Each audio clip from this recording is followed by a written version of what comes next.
Vetura e blinduar e qeverisë Gruevski për të cilën kishte edhe proces gjyqësor do të zëvendësohet me një veturë të re të blinduar për nevojat e qeverisë aktuale. Drejtori i shërbimit për çështjet e përgjithshme dhe të përbashkëta Ivica Tomovski në brifingun e sotëm me gazetarët tha se nga gjithsej 220 automjete zyrtare që ata zotrojnë 104 janë të konsumuara dhe është vendosur t'i shesin për hekur, ndërkaq Tomovski tha se kanë 45 vetura me leasing që janë të nevojshme për nevojat e ministrive dhe shërbimeve të tjera, ndërkaq ai shtoi se kanë vetëm një automjet të veçantë të blinduar, i cili është Mercedesi që ishte objekti një padije të quajtur tanku, por ai tha se ai është vjetruar dhe duhet të blihet një tjetër.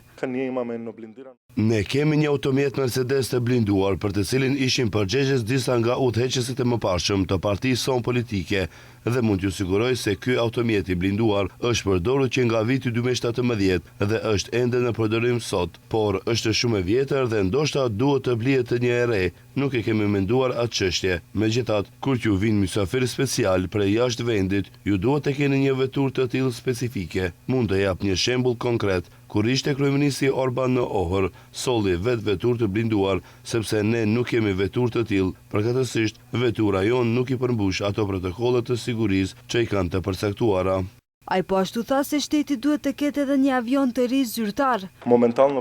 Ne kemi një avion që i nënshtrohet riparimeve të shpeshta dhe e dërgojmë për riparim si dhe është shumë i vogël, ka 6 ulse komerciale dhe nuk mund të përdoret për delegacione adekuate. Ajo që ne po e mendojmë është se si të gjejmë një mënyrë se si të financojmë, përkatësisht të blejmë një avion të ri, i cili do të ishte më i madh se ky, me mbi 14 ulse dhe nëse ka mundësi të ketë opsion për nevoja medicinale. Kujtojmë se javën e kaluar enti shtetëror i revizionit publikoi një raport në të cilin u konstatuan paregullsi në punën e shërbimit për çështje të përgjithshme dhe të përbashkëta,